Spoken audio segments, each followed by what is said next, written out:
This message brought to you by Valley Fit. Don't make a vague resolution for the new year because science says we have to be specific. So instead of saying, I want more energy, or I want to get healthier, or I want to look better in my clothes, say, I am going to start strength training, because that is the way that women over 50 can really protect bone density, maintain strength and mobility, and increase their metabolism. Coach Amy of Valley Fit is someone I've known for years, and she can get you on the road to reaching these goals with actionable steps that you can take immediately with limited equipment, limited time, and limited experience. The program is extremely affordable. It's sessions on demand, but Coach Amy will be checking in with you personally every week, and you can try it for free for 2 weeks using this code, FREEFIT2. FREEFIT2 to try it for 2 weeks. If you love it, check out our show notes for an additional discount code. ValleyFitAmy.com. That's ValleyFitAmy.com. And 2 free weeks are yours with the code FREEFIT2. Now back to Uncluttered and Unfiltered. Welcome to Uncluttered and Unfiltered, the podcast urging you to let it go and don't look back, with nationally acclaimed professional organizer Christine Stone and self-proclaimed hot damn mess radio and TV personality Eden Kendall. Welcome, everybody, to Uncluttered and Unfiltered with Eden and Christine. And we have a special guest we will be introducing you to shortly. But to kind of prime the pump for this particular episode, we asked you guys on our Uncluttered and Unfiltered Ladies Only Facebook group to share with us. And this is a really personal question we asked, but we wanted to hear about a time where you faced a challenge, a tragedy, something in your life that you thought you would otherwise throw your hands up in the air, but you either powered through it or someone came to your rescue or you rescued yourself, which we love hearing about. But that's what we asked.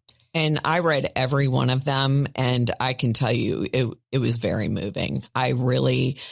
It really uplifted me and inspired and motivated me, you know, because sometimes you get in that mode and then you read these stories from these ladies and wow, they have come through on the other end bigger than ever. So we do read everything, just so you know. And we encourage you to go in and read these, even if you didn't contribute yourself. Maybe it's too personal or you saw some of these stories like dealing with infertility, dealing with job loss, dealing with illnesses, cheating spouse, illnesses. There were, and you'll get goosebumps when you see how things turned out for these ladies that are sharing their stories.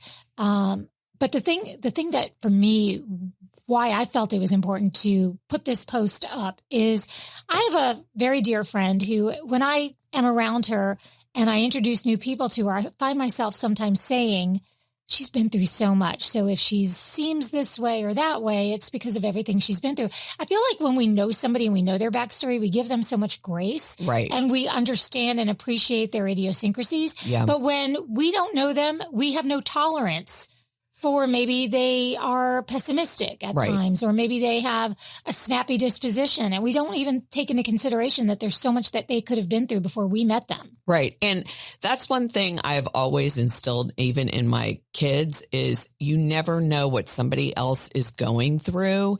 So, you know, they may come off snippy or rude, or you don't know what kind of day they've had. You don't know what they're going through in their own personal life. So be kind and, you know, be thankful that you can have the grace and kindness towards somebody, even if they're not giving it back to you. And this episode today is twofold because, one, our guest today has certainly lived through something that is, I think, every parent's worst nightmare. Yes. But also she is here to talk about destigmatizing mental health issues, which is something that so many of us deal with on a daily basis. So taking the stigma away from that is so vitally important. She and her organization have also been very special sponsors of Uncluttered and Unfiltered from the early days. Yes. So we have been waiting to share this episode with you. So welcome now, Sheryl Johnson. She is the founder of Hearts for Minds. And Sheryl, welcome to Uncluttered and Unfiltered. Good morning. I'm so excited to be here. Oh. We're really happy to have you here. And one of the things we mentioned in your introduction is that you have been through, you and your family, every family's worst nightmare. Can you share a little bit about Alex and then how that has now become your life's mission to make sure that mental health issues are destigmatized? Sure. We have 4 kids. Alex was our oldest.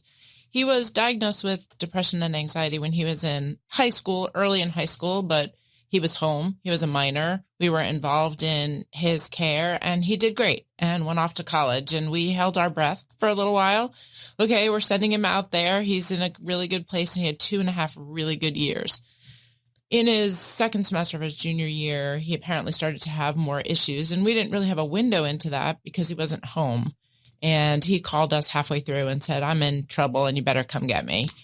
And clearly by the time we got to him, he had not been caring for himself. He was very thin, was pretty disheveled, all the kind of ugly things that you think about when you think about someone in a real mental health crisis.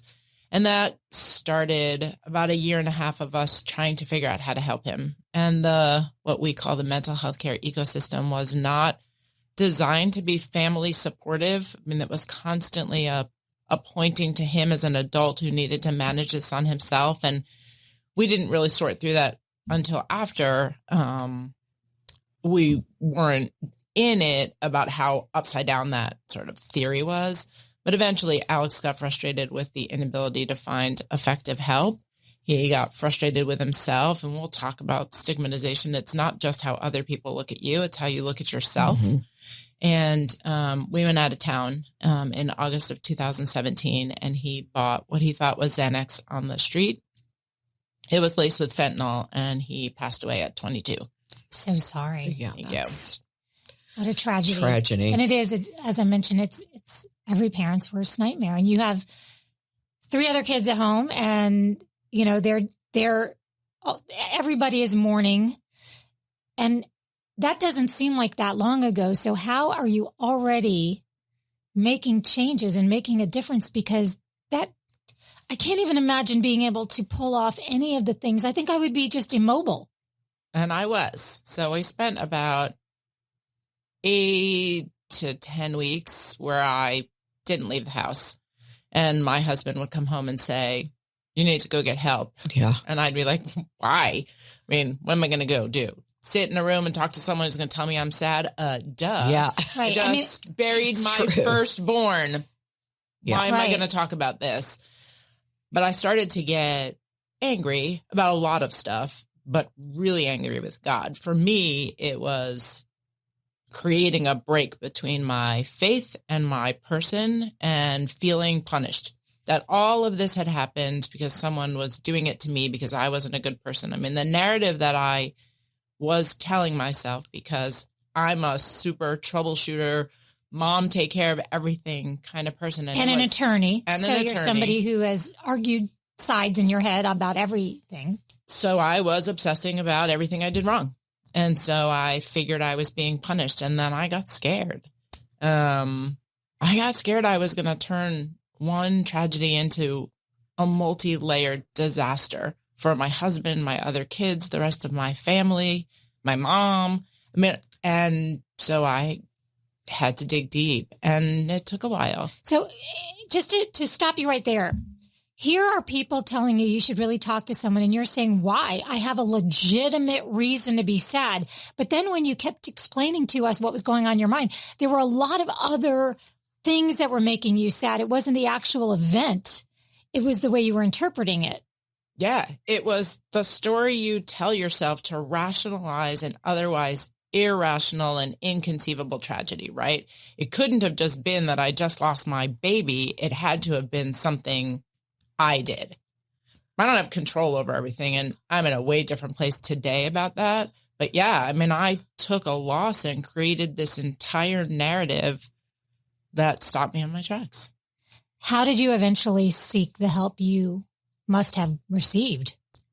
I listened to my husband, which was hard but he could see the worry in his face. It took me a while to find somebody that fit, which is what I tell people now. By the way, you can interview a therapist. You don't have to stay with one that doesn't fit. It's a very personal relationship. I agree wholeheartedly with that. Yeah. And I think that we don't do that. No. Just as particularly as women, I think we don't do that. We say, oh, this is a professional, and so I'm going to stick with them because they're the professional, even if your instinct is telling you this is not a good match. This is not helping. Right. And also my pastor. So he was really great about helping me sort through it and letting me have all the feelings I wanted to have. And so that was really, really important. I was allowed to be angry, and I was allowed to be sad, and I was allowed to be frustrated. Our conversations were always, you just can't ever get stuck. And you kind of have to recognize that. And we'd have my little academic type A mind. I'd say to him, well, I'm pretty parked right now and angry and sad. I'm not even sure I have the key to move out of park, but you kind of get through it. So we're all wearing dragonfly pins right now. What is a dragonfly to you? What does it represent? So I think not just in our story, but whenever you lose someone, I think one of the things that you do to rally and bring yourself some joy is to look at pictures of them. And Alex was a huge outdoorsman from the time he was teeny tiny. And we had a picture of him when he was 5 where a dragonfly landed on his nose. If people go to the website, they can see it. It covers his whole face. And he has this little smirky grin about this bug on his face. And we took a picture. And it became one of the iconic pictures that we looked to remember him. And then I announced that I was getting a tattoo. And so, of course, people listening have no idea who I am. I am literally the most conservative non-tattoo person. I don't judge anyone else who has them, but I do have one. I eventually got it. It's a dragonfly with Alex's initials in it. It became this way that we recognized him in the world, in the universe, and we all had little dragonfly sightings and lots of things that happened. And so it just became our way of remembering him, and he comes to see us all the time. And we realized after a while, once we decided to do something in the community, that it was a great symbol to remind people that they have the strength and courage to change, because dragonflies change. So the first incarnation of your foundation was called Alex's Dragonfly Coalition. And what was the mission? The first mission was really just the destigmatization and the unapologetic conversations about it, because no one knew how Alex had passed away.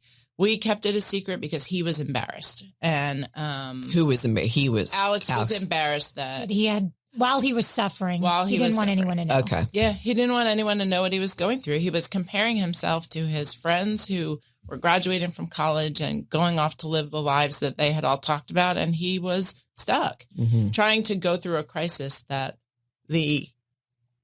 society and providers were making him feel like it were his fault, sort of the consequence of some personal choice he made, which was so upside down.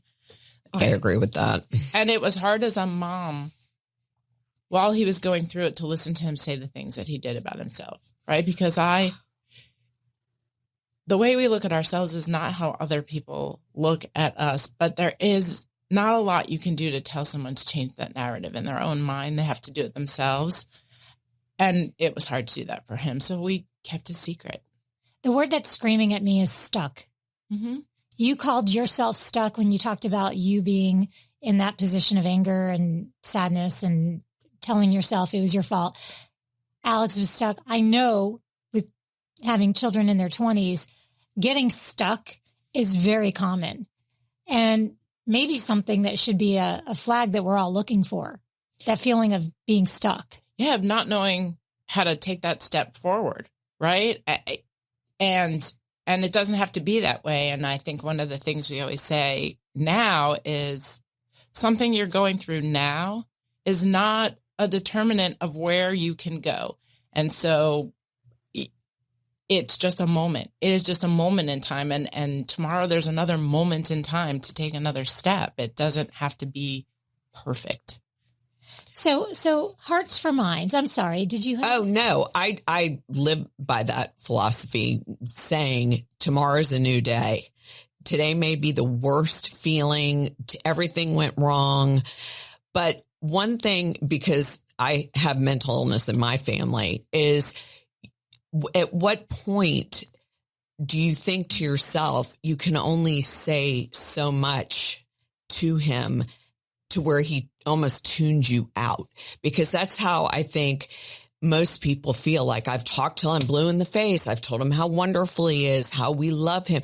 You know what I mean? And at some point, that's where I think the guilt comes in as a mother. Like, he should have listened to me. He should have known that everyone thinks that. You know what I mean? Like, I feel that people really feel that it's their fault that they can't get through to somebody.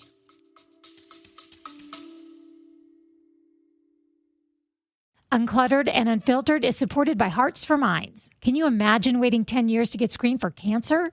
On average, people with mental health issues experience a 10-year delay between symptoms and seeking help, and close to 2/3 of mental illnesses go untreated. Hearts for Minds promotes healthy lives by promoting mental health education, facilitating early identification, and connecting people to treatment. Are you ready to learn more? Go to heartsforminds.org. That's hearts, the number 4, minds.org for more information or to learn how you can help.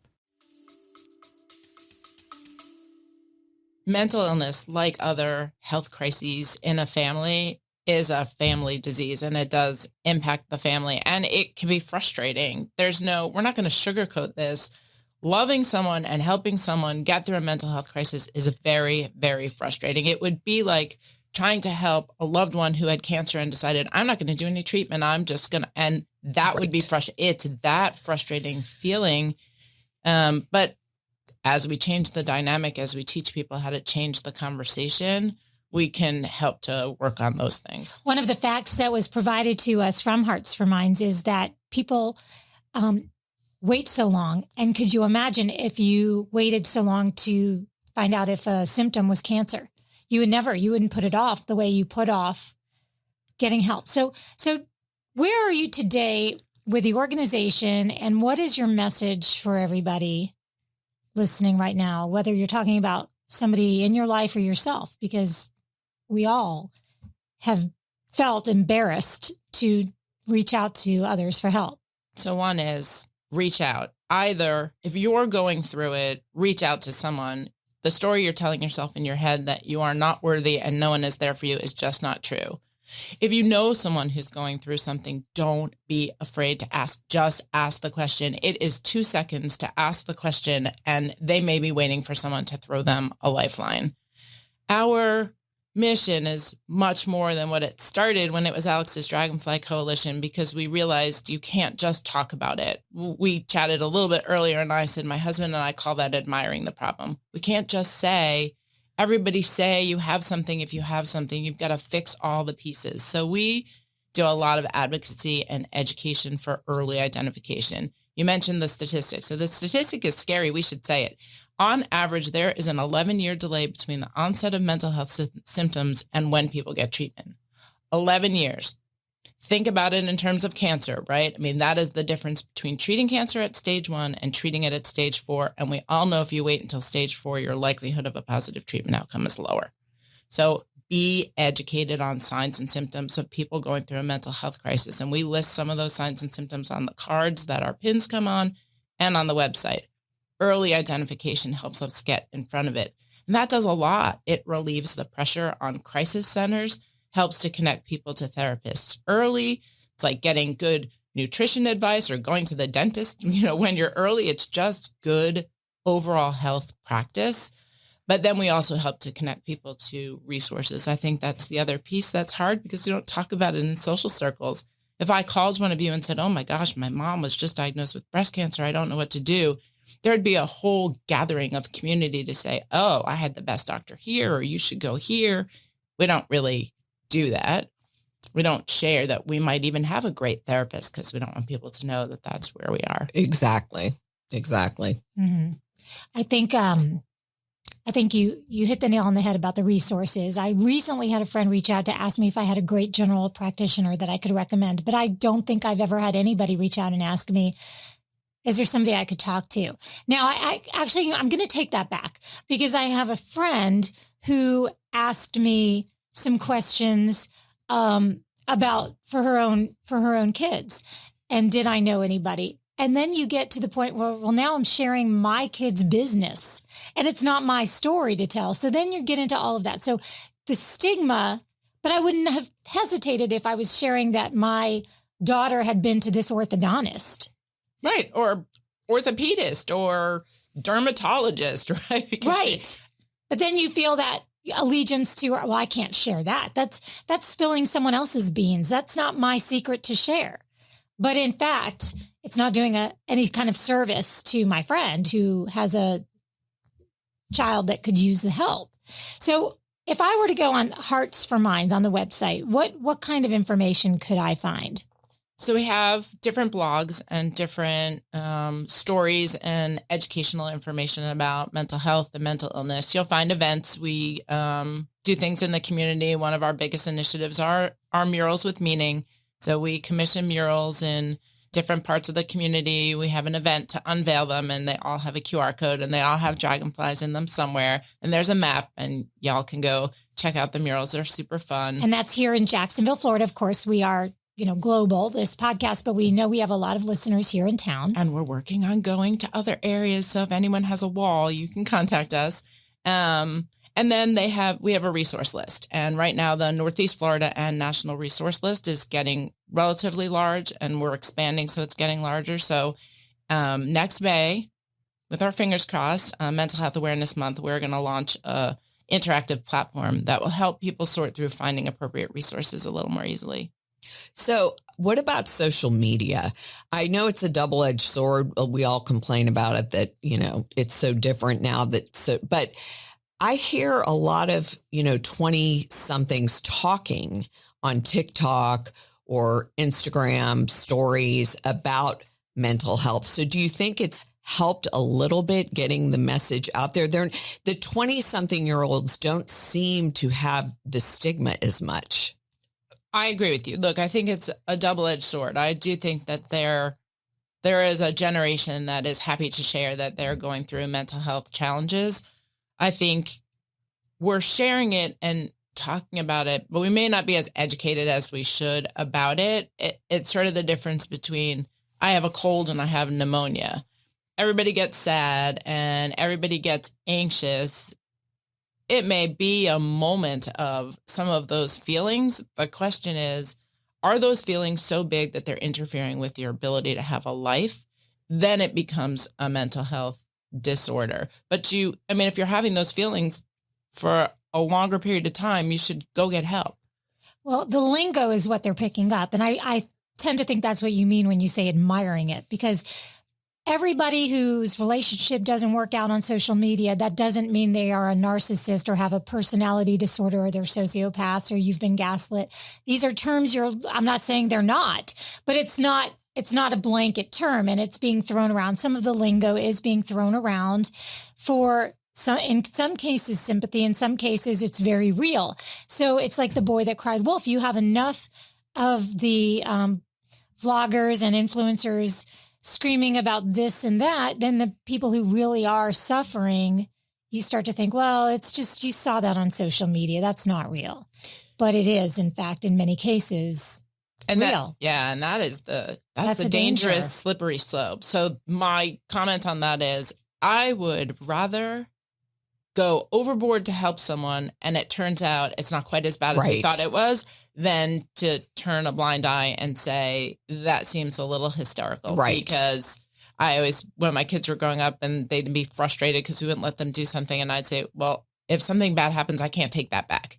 And the bad that can happen is too bad and I can't take that back. So that's one of those situations. It's hard enough to go through a tragedy with a loved one and sort through it and work through it and reconcile that you don't have to live in that moment and talk about all the things you didn't do. You can move forward. It's another to really have a moment where you had an opportunity and you consciously chose not to exercise it. So make that call, ask the question. How do you ask the question? What do you say? You just ask them. If you think that someone is thinking about taking their life or hurting themselves, you say, are you having suicidal thoughts? Are you thinking of hurting yourself or taking your life? You ask them. But what if they lie and say no? Because you hear that all the time where, I asked or I was listening and they said, no, I'm fine. And then, that's when the guilt also comes in. Like, I should have seen through the lie. I mean, I just think it's so hard when someone's in a deep down place in their life, they kind of almost want you to hear what you want to hear.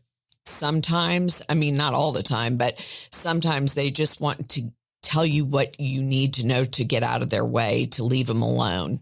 So there's two pieces to that. One is if we call it our spidey sense. If your little instinct, your gut, your spidey sense tells you there's still something wrong, make a deal with that person. Say, oh, I'm so glad to hear that because I love you and I don't want anything to happen with you. Gosh, it would be so sad if you were gone. Can I just check in with you every couple of days? Let's make a plan for time to. Statistics show if you ask, most of the time someone won't lie. They do, like we can't be 100%. That's not the way things work. But that if you make plans, we call it building a brick wall, right? Family, job, community, faith, all those things build that brick wall between having difficult feelings and actually decide to make a plan. Sense. The spidey sense. I love that. The little tingles that tell you I don't believe this. So try a different tact. Remind them how loved they are. Yeah. But the other thing is the piece about guilt. If you ask the question and someone says no, and then a tragedy happens, we can only do what we have tools to do in a moment. And that has been a mantra I've had to tell myself because here I am 6 years later, being what I wish I would have had then. Gosh, all the information, all the things I would have learned to have helped Alex. I can't live back there. Mm-mm. I didn't have it then. It is what motivates me in our community to make sure what we say is no one should lose a loved one simply because they don't have tools or access, period. We didn't have tools. I'm going to make sure everybody has tools. But people who maybe have tried to help someone and lost them, I guess my message is you can only do what you can do. Yep. That was their decision. You don't own it. Doesn't make it any less sad. And it doesn't make it any less hard to work through it, but don't own it. So Hearts for Minds. I want to make sure people listening do understand that while we're talking about the worst case scenario, what about somebody who just their quality of life is so much less than it could be because of panic attacks or because of self-loathing, or they just really feel too anxious all the time? Is there a case that's just too mild for this, or is this all encompassing? Look, I don't think there's ever a too mild case for taking care of yourself, right? Is there ever too mild a case to exercise or eat healthy? I mean, you could be the thinnest person on the world and have a nice, healthy eating habit. So no, I mean, getting therapy or finding a peer specialist or finding a group where you can get tools and skills that help with some of those things, because there are lots of things we can do to help with that. We can take a walk, we can listen to music, we can do art, we can exercise mindfulness or meditation. I mean, there's millions of different things that help to calm our mind and that helps calm our body and slow that heart rate. No, it's never too mild. We all can do those things. I agree with that. So we want, first of all, for you to know, Sheryl, that not only do you inspire us, because as I mentioned at the beginning of this podcast, there are challenges that we all face, tragedies that we've overcome. You have taken your own personal situation and decided that you don't want to see this happen to any other mom, any other family member, and any of our listeners. So that's, for one, very, very inspiring. Thank you. But also, just you're super cool. You know, like you're just a cool chick. You know, you have this just way about you as you're answering these questions, and I'm looking at you, and your smile is infectious. Really, you put a smile on my face. I mean, we were concerned about this episode being, because the subject matter is dark, but important. So important. But you have a way of making it easier for us to talk to you about something that we might want to tiptoe around. And that's kind of the stigma part of it, right? If someone's tiptoeing and not talking about something, they're not going to get the tools. Yeah. You gotta, I don't know. And look, you have me almost 6 years after and 5 years after starting the foundation. And there are times when it's hard. I had to learn the difference between being happy during certain events and finding my own inside joy. the fabric of who I am is so different today. And I just get up every day and choose to find joy. That doesn't mean my life is perfect. Trust me, things irritate me, things bug me, right? Everybody, but I choose to be joyful. I choose to remember that Alex was a super special child and my first baby and the baby that made me a mom and right, the training ground for his siblings. And he was wonderful. And so I'm not going to mope around the rest of my life for him. He is my pillar. He keeps me going. And I think of him every day to tell someone I don't. And so that's joyful. It's joyful. Sorry. I know. If you're a mom, this is hitting you where you live. And if you for any reason feel like you need more information, you need the tools, this is what this is about. So please don't hesitate to ask for help. Ask somebody if they need help. And it's heartsforminds.org. We'll put the link though. And we always do. Notes. We actually always do. Yeah. And very often, because you are one of our very supportive sponsors of our show, you'll hear the message at the beginning or in the middle of an episode, but now you really know. Now you really know what it's all about and what is driving Sheryl and everybody, because I know it takes a lot to put on the events. Now, for those that are here in town, you have a pickleball event coming up. Everybody's talking about pickleball even before the Golden Bachelor. Right. They were talking about pickleball, but now even more so. Can you tell everybody what that's about? Yeah, we're calling it Dinks and Drives for Dragonflies. It's a fundraiser event, obviously, on February 25th, Sunday from 11 to 6. It's after football season, so we all have Sunday to do something. And it's a fundraiser for us. And so people can go to the website and sign up. If you're a business and you want to sponsor, we have sponsorships available.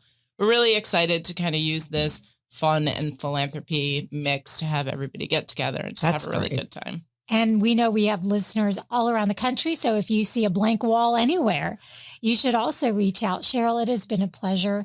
Our motto we always give at the end of this, it doesn't quite fit, but it kind of does. Yeah. And what we always say at the end is, because, in your situation, it's not that you don't want to look back. You do, but you want to do it in a different lens. So we always say, regardless of what befalls you, you can let it go. And don't look back.